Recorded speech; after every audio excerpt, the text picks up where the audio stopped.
Debate with Dr. Arun Kumar. Karuvannur കള്ളപ്പണക്കേസിൽ ഇഡിക്ക് ഹൈക്കോടതിയിൽ നിന്ന് തിരിച്ചടി നേരിട്ട വാർത്താ ദിനമായിരുന്നു ഇന്ന്. കരുവന്നൂർ കേസിൽ പ്രതി ചേർക്കപ്പെട്ട മുതിർന്ന ഏക രാഷ്ട്രീയ നേതാവ് വടക്കാഞ്ചേരി നഗരസഭാ അംഗം PR അരവിന്ദാക്ഷന് ഇഡിയുടെ വാദങ്ങൾ തള്ളി ഹൈക്കോടതി ജാമ്യം നൽകി. ഒപ്പം ബാങ്കിലെ മുൻ അക്കൗണ്ടന്റ് CK ജിൽസിനും ജാമ്യം. കേസിൽ ഇഡിയെ വെട്ടിലാക്കി ഇരുവരും കുറ്റം ചെയ്തിട്ടില്ലെന്ന് കരുതാൻ മതിയായ കാരണങ്ങളുണ്ടെന്നും കോടതിയുടെ നിരീക്ഷണം വിധിന്യായത്തിലുണ്ട്. രാഷ്ട്രീയ വിവാദ കൊടുങ്കാറ്റുയർത്തിയ കരുവന്നൂർ കള്ളപ്പണക്കേസ് പൊളിഞ്ഞു പാളീസാവുകയാണോ? കരുവന്നൂരിലെ രാഷ്ട്രീയ കരുനീക്കം പൊളിഞ്ഞോ എന്നാണ് ചോദ്യം.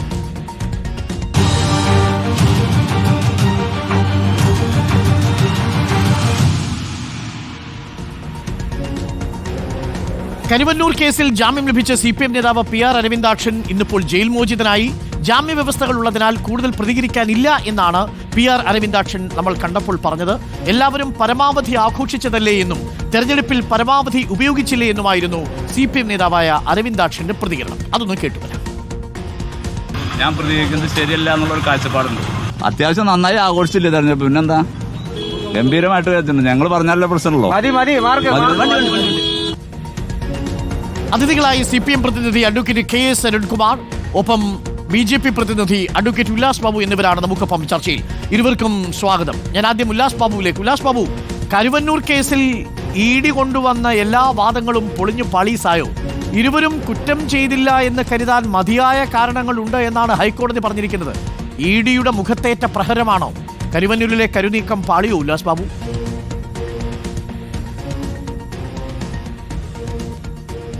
അരുൺകുമാർ, ഇതിൽ EDയുടെ മുഖത്ത് പ്രഹരമേറ്റിട്ടുണ്ടോ ഇല്ലയോ എന്നുള്ളത് സ്വാഭാവികമായിട്ട് ഇനിയുള്ള ദിവസങ്ങളിൽ ED തെളിയിക്കേണ്ടതാണ്. അത് ED ആണ് കൃത്യമായി തെളിയിക്കേണ്ടത്.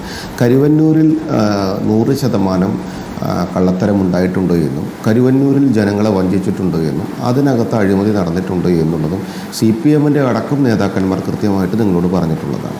ഇതിൻ്റെ തൊട്ട് മുൻപത്തെ കരുവന്നൂർ വിഷയവുമായി ബന്ധപ്പെട്ടിട്ടുള്ള ഓരോ ദിവസങ്ങളും നടത്തുന്ന ബൈറ്റുകളിൽ CPMൻ്റെ തന്നെ സഹകാരികൾ പോലും നിങ്ങളോട് പറഞ്ഞിട്ടുണ്ട്. അവിടെ വിഷയങ്ങൾ നടന്നിട്ടുണ്ട്, അവിടെ പ്രശ്നങ്ങൾ ഉണ്ടായിട്ടുണ്ട്, ആ പ്രശ്നങ്ങൾ പരിഹരിക്കാൻ സർക്കാർ ഏറ്റെടുക്കുകയാണ്, അത് സർക്കാരിൻ്റെ ഒരു കൺസോർഷ്യം അത് സെറ്റ് ചെയ്യാൻ നോക്കുന്നു എന്നൊക്കെ നിങ്ങളോട് തന്നെ പറഞ്ഞിട്ടുള്ളതാണ്. അപ്പോൾ അവിടെ കള്ളത്തരങ്ങൾ നടന്നിട്ടില്ല, കരുവന്നൂർ ജനങ്ങളെ ചതിച്ചിട്ടില്ല, ജനങ്ങൾ ചതിക്കപ്പെട്ടിട്ടില്ല എന്നുള്ളതൊക്കെ പറയുന്നത് പരിപൂർണമായിട്ട് തെറ്റാണ്.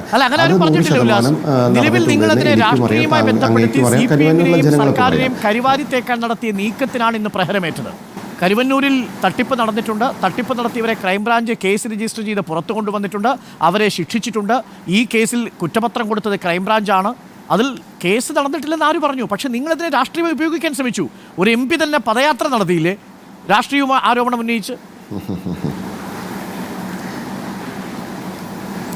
ഒരു കാര്യം അങ്ങേക്ക് മനസ്സിലാക്കേണ്ടത്, പദയാത്ര നടത്തുന്ന സമയത്ത് ബഹുമാനായ സുരേഷ് ഗോപി കൃത്യമായിട്ട് തന്നെ അന്ന് പറഞ്ഞിരുന്നു, കരുവന്നൂരിനകത്ത് നടന്നിട്ടുള്ള തട്ടിപ്പുമായി ബന്ധപ്പെട്ടിട്ടാണ് ഒരു രാഷ്ട്രീയ പാർട്ടി കൃത്യമായിട്ടുള്ള സമരം നടത്തിയത്. അതിലെന്താണ് തെറ്റുള്ളത്? നിങ്ങൾ കേരളത്തിൽ നടക്കുന്ന ഇതുപോലെയുള്ള തട്ടിപ്പുകളിലും ഇതുപോലത്തെയുള്ള നിരവധി അഴിമതി വിഷയങ്ങളിലും പാർട്ടികളും സാമൂഹിക പ്രവർത്തകരും ഒക്കെ രംഗത്ത് വരാറില്ല. BJP കൃത്യമായിട്ട് കരുവന്നൂർ വിഷയത്തിൽ സമരത്തിലുള്ള പാർട്ടിയാണ്. കരുവന്നൂർ നടത്തിയിട്ടുള്ള തട്ടിപ്പുകളിൽ പരിപൂർണമായിട്ട് CPMൻ്റെ പങ്ക് അന്വേഷിക്കണമെന്ന് തന്നെ 100% ആവശ്യപ്പെട്ട പാർട്ടിയാണ്. വിരോധമുള്ളത്. നിങ്ങൾ AC മൊയ്തീന്റെ വീട് രാത്രി മുഴുവൻ ഇരുന്ന് പരിശോധിച്ചു. അദ്ദേഹത്തിന്റെയും ഭാര്യയുടെയും സ്വത്ത് കണ്ടുകെട്ടാനുള്ള ശ്രമം നടത്തി. അതെല്ലാം പൊളിഞ്ഞില്ലേ? അത് പൊളിഞ്ഞു എന്ന് പറയാൻ പറ്റില്ല. അതൊരു മാധ്യമ ശൈലിയിൽ വേണമെങ്കിൽ അങ്ങേക്ക് എന്നോട് ചോദ്യം ചെയ്യുന്നതിൻ്റെ അടിസ്ഥാനത്തിൽ പൊളിഞ്ഞു പോയില്ലേ, തോറ്റുപോയില്ലേ എന്നോട് ചോദിക്കാം. BJP ഇതിൽ തോൽക്കുന്നില്ല എന്നുള്ളത് ഒന്നാമത്തെ കാര്യം. കാരണം BJPയുടെ അന്വേഷണ കമ്മീഷൻ അന്വേഷിച്ച വിഷയമല്ലല്ലോ. രണ്ടാമത്തെ കാര്യം എന്ന് വെച്ചത്, ഒരു അന്വേഷണം നടക്കുന്നു, ആ അന്വേഷണം കരുവന്നൂരുമായി ബന്ധപ്പെട്ട് അതിൻ്റെ ബന്ധപ്പെട്ട ഏജൻസികൾ അതിൻ്റെ ബന്ധപ്പെട്ട ആളുകളുമായിട്ട് അന്വേഷണം നടത്തുന്നു. അവിടെ വിവിധ കാര്യങ്ങൾ അവർ അന്വേഷിക്കുന്ന സമയത്ത് ഞങ്ങളുടെ രാഷ്ട്രീയ പാർട്ടിയുടെ നിലപാട് വളരെ കൃത്യമാണ്. കരുവന്നൂർ വിഷയത്തിൽ ഞങ്ങൾ ശക്തമായിട്ട് പ്രവർത്തിക്കുന്നവരാണ്. CPMന്റെ വാദം. CPM-ന്റെ വാദമല്ല. അങ്ങ് എന്നോട് ചോദിച്ചില്ലേ, മുഖത്തടി അടി കിട്ടി, നിങ്ങൾ തോറ്റില്ലേ, നിങ്ങൾ അത് ചെയ്തില്ലേ എന്ന് ചോദിച്ചില്ലേ? CPM-ന്റെ വാദത്തിനനുസരിതമല്ലല്ലോ കാര്യങ്ങൾ പോകുന്നത്. CPM-ന്റെ വാദം 100% തെറ്റാണെന്നേ. ഇപ്പോൾ ജാമ്യം കിട്ടി എന്നുള്ളതാണ് ശ്രീ അരുൺകുമാർ അങ്ങ് പറയുന്നത്. ജാമ്യം കിട്ടി, സ്വാഭാവികമായിട്ടൊരു കേസിനകത്ത് ജാമ്യം കിട്ടിയിട്ടുണ്ടാവും. ആ ജാമ്യം കിട്ടി എന്നുള്ളതുകൊണ്ട് ആ കേസ് ക്ലോസ് ചെയ്യുമെന്ന് ഞാൻ വിശ്വസിക്കുന്നില്ല. സ്വാഭാവികമായിട്ട് അന്വേഷണത്തിൽ അവർക്കുണ്ടായിട്ടുള്ള അല്ലെങ്കിൽ കുറ്റപത്രത്തിൽ എന്താണ് കോടതി കണ്ടെത്തിയിട്ടുള്ളത്, കോടതിക്ക് അത് ഉൾക്കൊള്ളാൻ ഇന്ന കാര്യങ്ങൾ ഇല്ല എന്ന് പറയാൻ സർട്ടൺ റൂൾസ് ആൻഡ് റെഗുലേഷൻസ് ഉണ്ട്. സ്വാഭാവികമായിട്ടൊരു ബെയിൽ ഗ്രാൻഡ് ചെയ്യുന്ന കാര്യത്തിൽ, പ്രത്യേകിച്ച് ഈ സാമ്പത്തികമായി ബന്ധപ്പെട്ട് സുപ്രീം കോടതി ഗൈഡ് ലൈൻ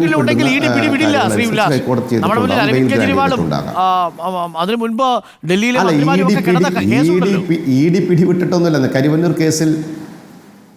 കരുവന്നൂർ കേസിൽ അരുൺകുമാർജി ED പിടിവിട്ടിട്ടൊന്നുമില്ല. അവിടെ കൃത്യമായിട്ടുള്ള അന്വേഷണങ്ങൾ നടക്കും, സമയമെടുക്കും. കാരണം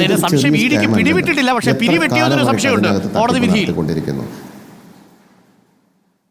EDക്ക് പിടിയും വിട്ടിട്ടില്ല, പിരിയും വിട്ടിട്ടില്ല. അത് ED കൃത്യമായി തന്നെ കാര്യങ്ങൾ ചെയ്തോളും. സ്വാഭാവികമായിട്ടൊരു അന്വേഷണ ഏജൻസി എന്ന രീതിയിൽ അന്വേഷണ ഏജൻസിക്ക് അന്വേഷിച്ചത് കണ്ടെത്താൻ ടൈം എടുക്കും. ആ ടൈം എടുക്കുന്നത് നിരവധി കേസുകൾ നമ്മുടെ മുമ്പിലുണ്ടല്ലോ. അന്വേഷണം നടക്കുന്നതല്ലേ, അന്വേഷണം നടക്കുന്ന സമയത്ത് അതിൻ്റെ ഒരു ലാഗിനകത്ത് വരുന്ന ചെറിയ കാര്യങ്ങളുടെ അടിസ്ഥാനത്തിൽ സ്വാഭാവികമായിട്ടും ഗ്രാൻഡ് ചെയ്യപ്പെട്ടു എന്നുള്ളതിന്റെ അടിസ്ഥാനത്തിൽ അവരെല്ലാം കുറ്റവിമുക്തരായി, അവരൊന്നും തെറ്റ് ചെയ്തിട്ടില്ല എന്നതിൽ ഉത്തരവില്ലല്ലോ. ഇനി ED മുന്നോട്ട് പോവുകയാണ് ഈ കേസുമായി ബന്ധപ്പെട്ടുകൊണ്ട്.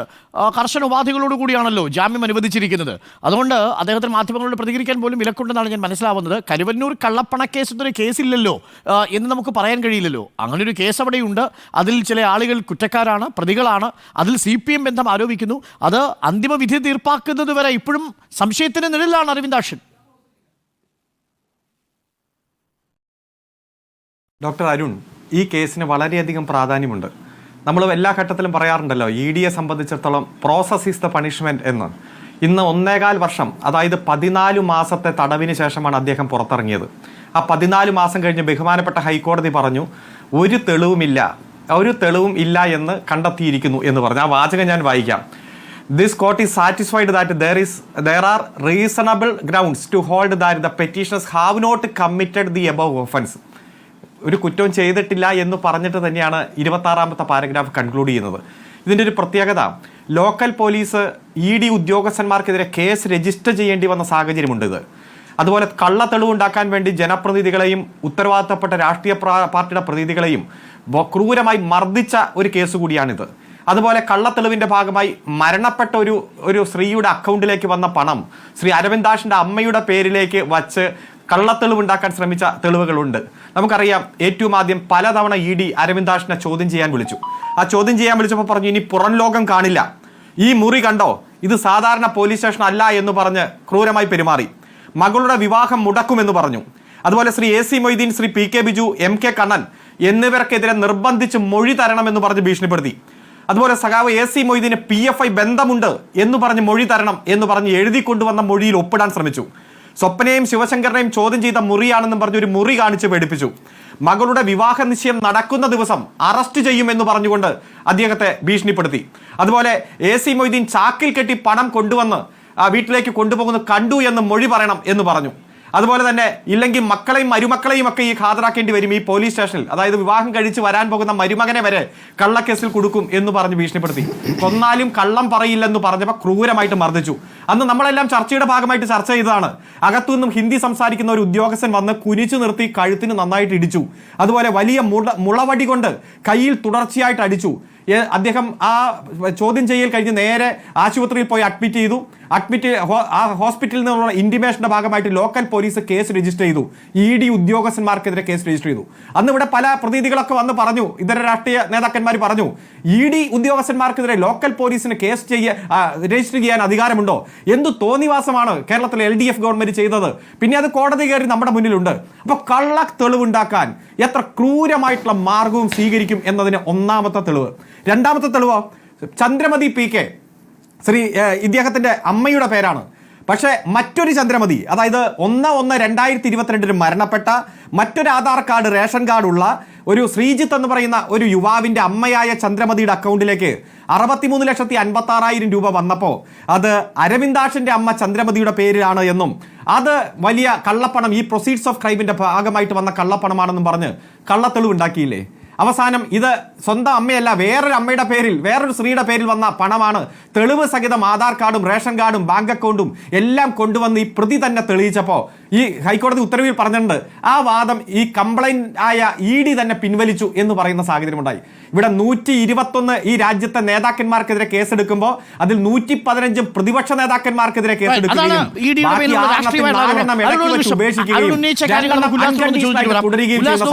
പ്രോസസ് ഈസ് പണിഷ്മെന്റ് നിലയിലായിരുന്നില്ലേ ED ഈ കേസും അന്വേഷിച്ചത്? ക്രൂരമായ മർദ്ദനം, അപഹാസ്യത, ഈ ഒരു മനുഷ്യനെ എത്രത്തോളം റെഡിക്കൂൾ ചെയ്യാമോ അത്രത്തോളം അപഹാസ്യനാക്കി അദ്ദേഹത്തെ നാണം കെടുത്തുന്ന തരത്തിലുള്ള ചോദ്യങ്ങൾ ചോദിച്ചിട്ടും ആ മനുഷ്യൻ അന്വേഷണത്തോട് സഹകരിച്ചു. പക്ഷേ പോലീസിൽ കേസ് രജിസ്റ്റർ ചെയ്തു. EDക്കെതിരെ ഒരു ലോക്കൽ പോലീസ് കേസ് രജിസ്റ്റർ ചെയ്യുന്ന തെക്കേ ഇന്ത്യയിലെ ഒരു സംസ്ഥാനമായി കേരളം മാറുന്ന സാഹചര്യമുണ്ടായി. ഒടുവിൽ EDക്ക് ആകെ പറയാനുള്ളത് ഒരു 50 ലക്ഷം രൂപയുടെ കണക്കായിരുന്നു. ആ 50 ലക്ഷം രൂപയുടെ കണക്കിന് വ്യക്തമായ സൂചനകൾ കൊടുത്തു. അത് മറ്റൊരു പ്രതി ഈ സതീശൻ്റെ മകൾക്ക് MBBS പഠിക്കാൻ ആവശ്യമായിട്ടുള്ള പണം 20 ലക്ഷം രൂപയുടെ ഒരു ഡിമാൻഡ് ഡ്രാഫ്റ്റ് എടുത്ത് കൊടുക്കാൻ വേണ്ടിയിട്ടുള്ള പണമാണെന്ന് തെളിഞ്ഞു. അപ്പോൾ ED കൊണ്ടുവന്ന് എല്ലാ തെളിവുകളും ചീട്ടുകൊട്ടാരം പോലെ തകർന്നു. ആകെ ഈ PR അരവിന്ദാക്ഷന് കിട്ടിയ മർദ്ദനം മാത്രമാണ് ബാക്കിയാവുന്നത് എന്നാണ് CPMന്റെ വാദം. ഉല്ലാസ്, CPMന് അങ്ങനെയല്ലേ ബാധിക്കാൻ സാധിക്കും? നോക്കൂ, ഈ മറ്റേ CPMൻ്റെ അരുൺകുമാർ പറഞ്ഞ കാര്യങ്ങൾ, കുറേ കാര്യങ്ങൾ അദ്ദേഹം എണ്ണി പറഞ്ഞു. അരവിന്ദാക്ഷൻ പറഞ്ഞ കാര്യങ്ങളല്ലേ. എൻ്റെ അരുൺകുമാർ, ഞാൻ ഈ തൃശ്ശൂർ താമസിക്കുന്നത്. ഇപ്പോൾ ഈ നിങ്ങളുടെ ജാമ്യം കിട്ടിയിട്ടുള്ള അരവിന്ദാക്ഷനുള്ള വടക്കാഞ്ചേരി മണ്ഡലത്തിൽ എൻ്റെ നിയോജക മണ്ഡലം വടക്കാഞ്ചേരി. ഈ സതീശൻ താമസിച്ചിടത്തും ഈ അരവിന്ദാക്ഷൻ താമസിച്ചിടത്തും ഒക്കെ അടങ്ങുന്ന വടക്കാഞ്ചേരി നിയോജക മണ്ഡലത്തിലാണ് ഞാനും താമസിക്കുന്നത്. അപ്പോൾ ഈ കരുവന്നൂർ തൃശ്ശൂർ ജില്ലയിലാണ്. എൻ്റെ അരുൺകുമാർ, വക്കീൽ അരുൺകുമാർ, CPMൻ്റെ പ്രതിനിധി. നിങ്ങൾ ഈ കരുവന്നൂർ ഈ വിഷയങ്ങളുണ്ടായിട്ട് ഇത്രയും തട്ടിപ്പും കാര്യങ്ങളും അതിൻ്റെ അകത്ത് സകലവിധ തെമ്മാടിത്തരങ്ങളും നടന്നിട്ട് നിങ്ങളുടെ നേതാക്കന്മാരെ അടക്കം, നിങ്ങളുടെ അവിടെ ഉത്തരവാദിത്തപ്പെട്ട ആളുകളടക്കം നിങ്ങൾ പലതും മാറ്റി നിർത്തിയതടക്കമുള്ള കാര്യങ്ങളുടെ അർത്ഥം എന്താണെന്നറിയാം? കരുവന്നൂർ കള്ളത്തരം നടന്നിട്ടുണ്ടെന്ന, കരുവന്നൂരിൽ സൂത്രക്കെട്ട് നടന്നിട്ടുണ്ടെന്ന, കരുവന്നൂർ അഴിമതി നടന്നിട്ടുണ്ടെന്ന, അവിടെ പാവപ്പെട്ട ജനങ്ങൾക്ക് 100% നിങ്ങൾ ചതി നടത്തി എന്നുള്ളതാണ്. അത് നിങ്ങളുടെ ആളുകളടക്കം സമ്മതിക്കുന്ന വിഷയമാണ്. പിന്നെ അകത്ത് അന്വേഷണവുമായി ബന്ധപ്പെട്ട് ഒരാൾക്ക് ജാമ്യം കിട്ടി എന്നുള്ളതിൻ്റെ അടിസ്ഥാനത്തിൽ അതിനകത്ത് ഒരു ഫൈനൽ ഡിസിഷൻ അല്ല അരുൺകുമാർ. അത് വക്കീലായിട്ട് പ്രാക്ടീസ് ചെയ്യുന്ന നിങ്ങൾക്കും അതിനകത്ത് അറിയാം. പിന്നെ സ്വാഭാവികമായിട്ട് ആ അന്വേഷണത്തിൻ്റെ അവിടെ എന്തൊക്കെ നടന്നു, ഏതൊക്കെ നടന്നു എന്ന് എനിക്കറിയില്ല. ഈ അരുൺകുമാറിനെ അത് നേരിട്ട് കണ്ടു അറിഞ്ഞു എന്ന് എനിക്കറിയില്ല. സോ ഈ രാഷ്ട്രീയമായിട്ട് ഇതിനെ പ്രതിരോധിക്കുന്നതിൻ്റെ ഒപ്പം ഒരു കാര്യം നിങ്ങൾ മനസ്സിലാക്കേണ്ടത്,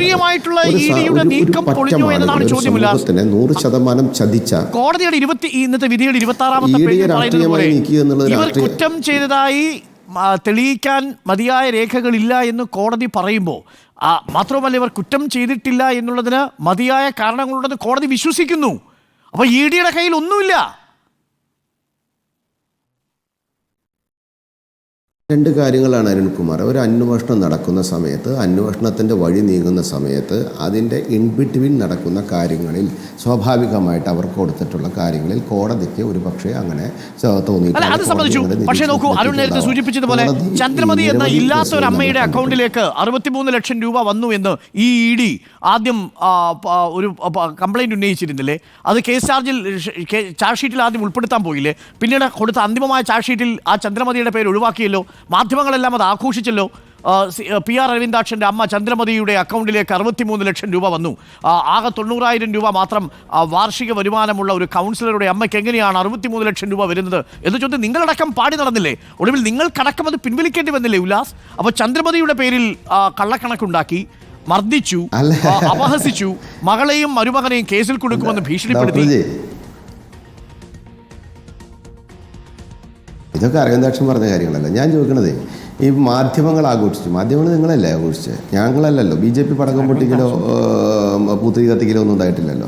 മാധ്യമങ്ങൾ ആഘോഷിച്ചു. മാധ്യമങ്ങൾ നിങ്ങൾ കൃത്യമായി ഇതൊക്കെ ആഘോഷിച്ചിട്ടുണ്ട്. നിങ്ങൾ അതിനൊക്കെ രൂപരേഖകൾ തയ്യാറാക്കിയിട്ട് ആഘോഷിച്ചിട്ടുണ്ടാവും. ഞങ്ങളതിൽ കൃത്യമായിട്ട് BJP എന്ന് പറയപ്പെടുന്ന രാഷ്ട്രീയ സംഘടന കരുവന്നൂർ വിഷയത്തിൽ ഞങ്ങളുടെ പ്രതിഷേധം എന്ന് പറയപ്പെടുന്നത് ഒരു കരുവന്നൂരത്തെ ഒരു പൊതുസമൂഹത്തിൽ അവിടുത്തെ ഡെപ്പോസിറ്റർമാരടക്കം അവിടുത്തെ ആളുകളെ അടക്കം 100% പറ്റിച്ചുകൊണ്ട് ഇല്ലാത്ത കാര്യങ്ങൾ ക്രിയേറ്റ് ചെയ്തുകൊണ്ട് അവിടുത്തെ ജനങ്ങൾ വഞ്ചിച്ചിട്ടുണ്ട്.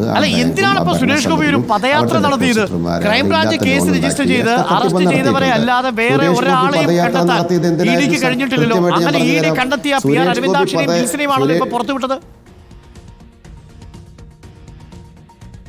സുരേഷ് ഗോപി പദയാത്ര നടത്തിയത് എന്തിനായിരുന്നെന്ന് ഒരിക്കലും അരുൺകുമാറിന് ചോദിക്കാൻ പാടില്ല. അരുൺകുമാർ ചോദിച്ചത് തെറ്റാണ്. സുരേഷ് ഗോപി എന്ന് പറയപ്പെടുന്ന ഞങ്ങളുടെ നേതാവ് BJP പ്രതിഷേധം നടത്തുന്ന, BJP സമരം നടത്തുന്ന, BJP കൃത്യമായിട്ട് പൂർണ്ണമായി പുറത്തു കൊണ്ടുവന്ന വിഷയങ്ങളിൽ കരുവന്നൂർ ബാങ്കും അതിൻ്റെ ഭരണസമിതിയും ആ സമൂഹത്തെ കൃത്യമായി ചതിച്ച് പറ്റിച്ച് കള്ളത്തരം കാണിച്ച് കോടിക്കണക്കിന് രൂപയുടെ തട്ടിപ്പ് നടത്തി എന്നുള്ള ബോധ്യത്തിൻ്റെ അടിസ്ഥാനത്തിൽ ഒരു രാഷ്ട്രീയ പ്രവർത്തകർ അവിടെ സമരം നടത്തിയതോ അവിടെ പ്രകടനം നടത്തുന്നതോ അതെങ്ങനെ ചെയ്യാൻ പാടില്ല എന്ന് നിങ്ങൾക്ക് പറയാൻ സാധിക്കും. അത് സ്വാഭാവികമായിട്ട് ചെയ്യേണ്ടതല്ലേ. അവിടുത്തെ ജനങ്ങളോട് നിങ്ങൾ ഒന്ന് പോയി ചോദിക്കുക, അവിടെ തട്ടിപ്പ് നടത്തിയിട്ടില്ല എന്ന് നിങ്ങൾക്ക് അവകാശവാദമുണ്ടോ? റിപ്പോർട്ടർ ചാനലിന് കരുവന്നൂർ വിഷയത്തിൽ തട്ടിപ്പ് നടന്നിട്ടില്ല എന്നൊരു അഭിപ്രായം ഉണ്ടോ?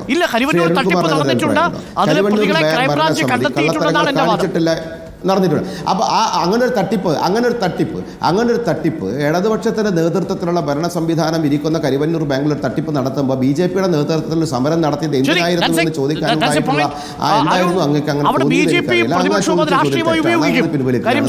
വലിയ ഭൂരിപക്ഷമുള്ള ഒരു സഹകരണ ബാങ്കിൽ നടന്ന വലിയ തട്ടിപ്പ് പ്രകാരം ജീവൻ തന്നെ നഷ്ടപ്പെടുന്ന ഒരു സാഹചര്യം കരുവന്നൂർ ബാങ്കിൽ ഉണ്ടായിരുന്നു. അതിനെ രാഷ്ട്രീയമായി ആരാണ് ഉപയോഗിക്കാത്തത്? നിങ്ങൾ BJPക്കെതിരായിട്ടുള്ള കേസ് ഉപയോഗിക്കുന്നില്ലേ? കോൺഗ്രസ് പുറകിൽ നിന്നതും കൽപ്പറ്റയിലെ ബാങ്കിന്റെ തട്ടിപ്പ് കേസ് നിങ്ങൾ ഉപയോഗിച്ചിട്ടില്ലേ? ഒടുവിൽ അന്വേഷണം എത്തുമ്പോൾ ഇത് ജാമ്യം മാത്രമേ ആയിട്ടുള്ളൂ. പൂർണ്ണമായും CPM ബന്ധം ഇതിൽ കണ്ടെത്താൻ EDക്ക് കഴിയില്ല എന്നുള്ള നിഗമനത്തിൽ നമ്മൾ ഇപ്പോൾ എത്തേണ്ടതില്ല എന്നാണ് ഉല്ലാസിന്റെ ആർഗ്യുമെന്റ്. അരുൺ,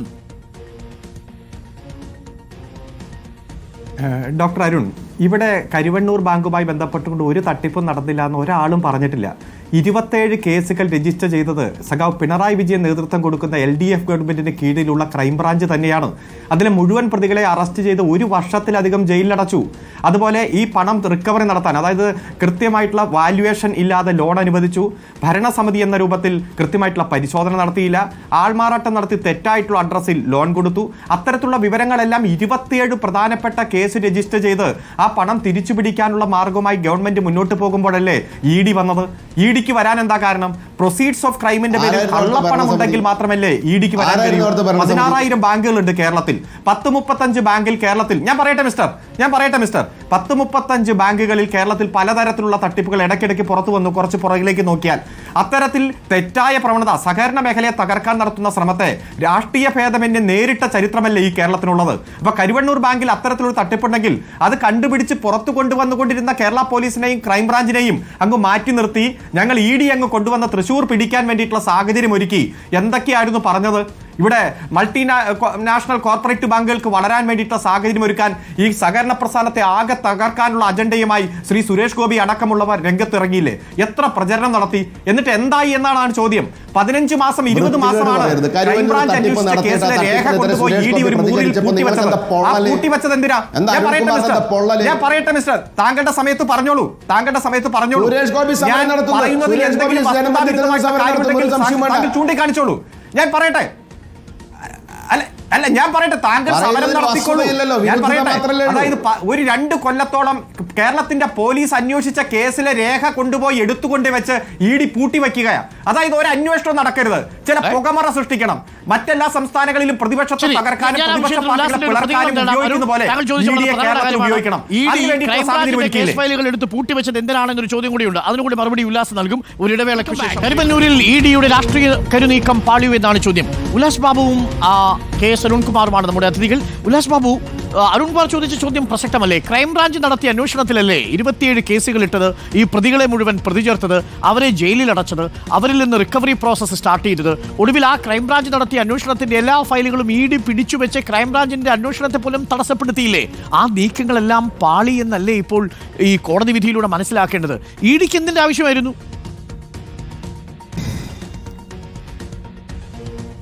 ശ്രീ അരുൺകുമാർ, ഞാനൊരു കാര്യം ചോദിക്കട്ടെ. ഇപ്പോൾ ക്രൈംബ്രാഞ്ചിൻ്റെ 28 കേസുകളും 28 കേസിലെ റിക്കവറി നടപടികളും, ആ റിക്കവറി നടപടികളുടെ കഥയൊന്ന് എന്നെ വിശ്വസിക്കണമെന്നില്ല. ഈ റിപ്പോർട്ടർ ചാനലിൻ്റെ തന്നെ തൃശ്ശൂരിലത്തെ ബ്യൂറോവുമായി ബന്ധപ്പെട്ട അങ്ങേക്ക് അറിയാൻ സാധിക്കും. എല്ലാ സാധനങ്ങളും എടുത്തു കൊണ്ടുപോകാനുള്ള സൗകര്യം കൊടുത്തതിന് ശേഷം പോയിട്ട് നടത്തിയിട്ടുള്ള ഒരു ജനങ്ങളുടെ കണ്ണിൽ പൊടിയിടുന്ന ഒരു റിക്കവറി പരിപാടികളൊക്കെ നമ്മൾ കണ്ടതാണ്. നോക്കൂ, ഇതിനകത്ത് കള്ളപ്പണത്തിൻ്റെ ഇടപാടുകൾ നടന്നിട്ടുണ്ടോ, ഇതിനകത്ത് തട്ടിപ്പുകൾ നടന്നിട്ടുണ്ട്, ഇത്യാദി കാര്യങ്ങളൊക്കെ അന്വേഷിച്ച് കണ്ടെത്തേണ്ട 100% കാര്യങ്ങളാണ്.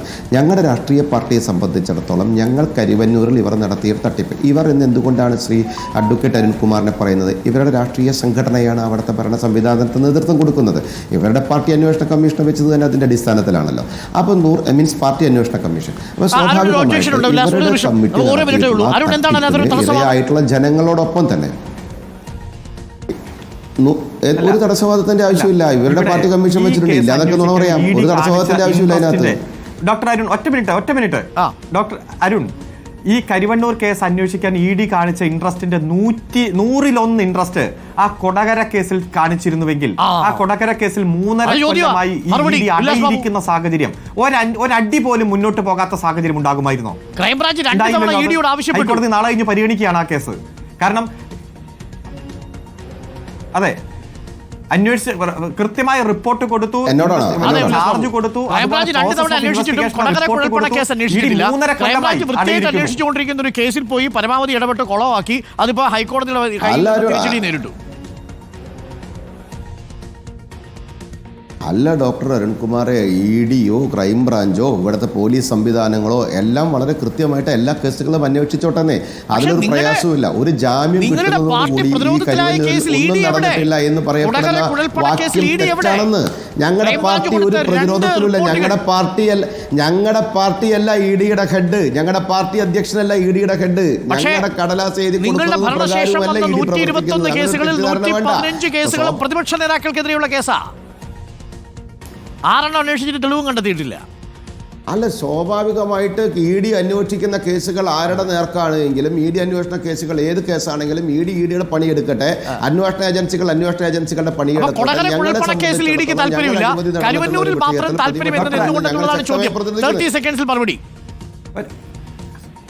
ഒരു രാഷ്ട്രീയ പ്രവർത്തകൻ അയാളുടെ ഇമേജ് കെട്ടിപ്പടുക്കുന്നത്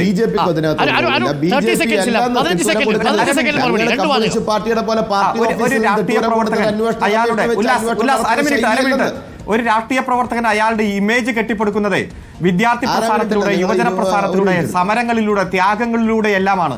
ഒരു സുപ്രഭാതത്തിൽ രാഷ്ട്രീയ വിരോധം വെച്ച് എതിർ രാഷ്ട്രീയത്തിലുള്ളവരെ എല്ലാം കള്ളക്കേസിൽ കുടുക്കി 1.25 വർഷം ജയിലിലിട്ടിട്ട് ഇനി ഒന്നുമില്ല, ക്ലീൻ ചിറ്റ്. ആ ഹൈക്കോടതിയുടെ വാചകം ഒന്ന് നോക്കിയേ. This court is satisfied that there is reasonable grounds to hold that the petitioners have not committed the above offense. ആ കുറ്റം ചെയ്തിട്ടില്ലെന്ന് ഈ കോടതിക്ക് ഉത്തമ വിശ്വാസം വന്നു. കൊണ്ടുപോയി കൊടുക്കുന്നതാ. ഇഡിക്ക് കൊടകരയിലും കരുവന്നൂരിലും 2 താല്പര്യമുണ്ടാവുന്നത് നമ്മുടെ ജനാധിപത്യ സംവിധാനത്തിന് ഭൂഷണമല്ല. അത് നീതിയും ന്യായവും ഭരണകൂടങ്ങളിൽ ഈ ഏജൻസികൾ വഴി നടപ്പിലാക്കി തരുമെന്ന പൊതുജനവിശ്വാസത്തെ ഘടകവിരുദ്ധമാണ്. ഇ.ഡി. ന്യായമായും കൊടകര കുഴൽപ്പണക്കേസിലും ഇടപെടും, കരുവന്നൂരിൽ ന്യായമായ അന്വേഷണം നടത്തും, പ്രതികളെ പുറത്തു കൊണ്ടുവരും എന്ന് തന്നെ നമ്മളും കരുതുന്നു. ഇവിടെ പ്രേക്ഷകർ ഡിബേറ്റ് ഇവിടെ അവസാനിക്കുന്നു.